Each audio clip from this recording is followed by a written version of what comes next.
V S രഞ്ജിത്തും രാഹുൽ സുരേഷുമുണ്ട്. ആദ്യം നമ്മൾ വി എസ് രഞ്ജിത്തിലേക്ക് പോകുന്നു. വി എസ് രഞ്ജിത്ത്, ബീഫ് കിട്ടാനില്ലാത്തൊരവസ്ഥയാണോ? ട്രോളിംഗും കൂടെ വന്നാൽ ആകെ പെട്ടുപോകുമല്ലോ.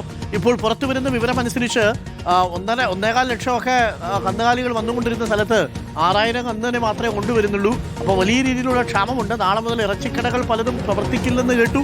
ചിലർക്ക് ആശങ്കപ്പെടുത്തുന്നതാണ്, ചിലർക്ക് വല്ലാത്ത സങ്കടം ഉണ്ടാക്കുന്ന വാർത്തയാണ്. ചുരുക്കത്തിൽ എന്താണ് അവസ്ഥ, ബീഫിൻ്റെ അവസ്ഥ?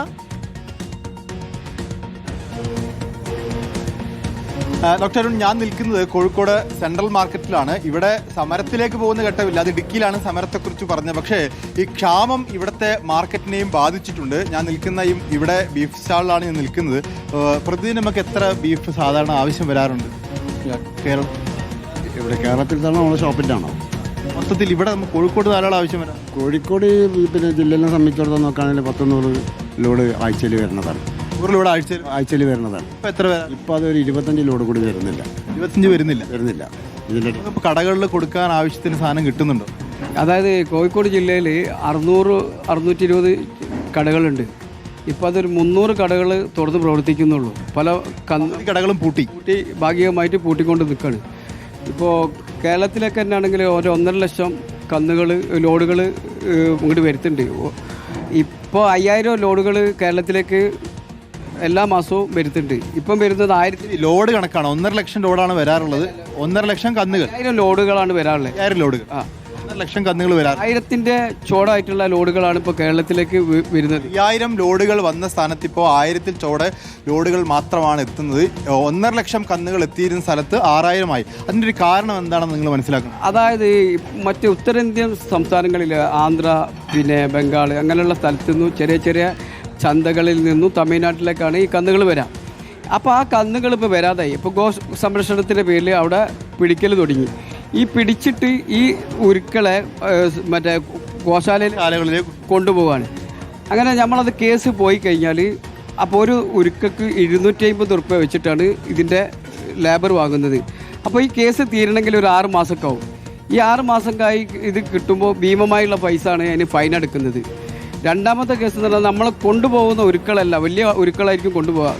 തിരിച്ച് തരുന്നത് അതിൻ്റെ പകുതിയായിട്ടുള്ള സാധനങ്ങളാണ് തരുന്നത്.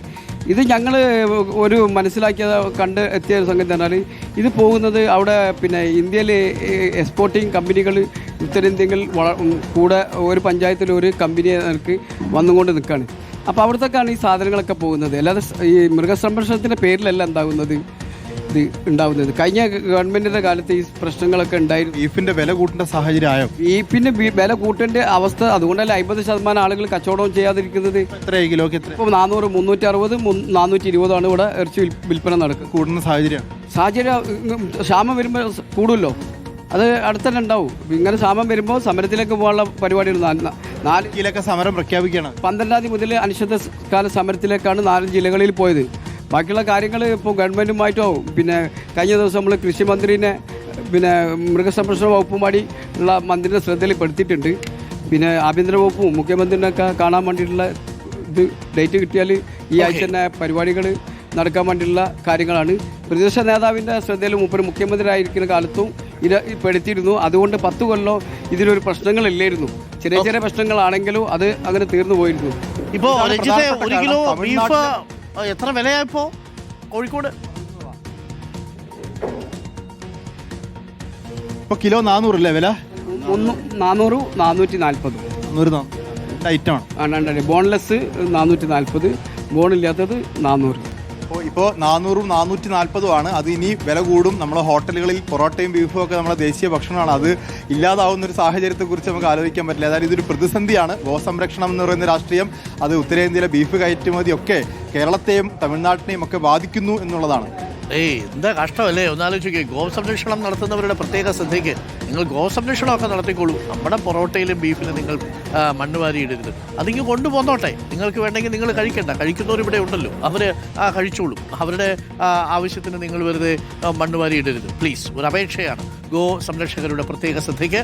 കേരളത്തിലേക്ക് കൊണ്ടുവരുന്ന ബീഫുകൾ അത് നിങ്ങളുടെ അവിടെ വിൽക്കുന്നെങ്കിൽ മാത്രമല്ലേ നിങ്ങൾക്ക് പ്രശ്നമുള്ളൂ. ഇവിടെ അത് സർട്ടിഫിക്കറ്റൊക്കെ സഹിതം ഇവിടെ കൊണ്ടുവന്ന് വിൽക്കുന്നുണ്ട്, ഇവിടെ ആൾക്കാർ കഴിക്കുകയും ചെയ്യുന്നു.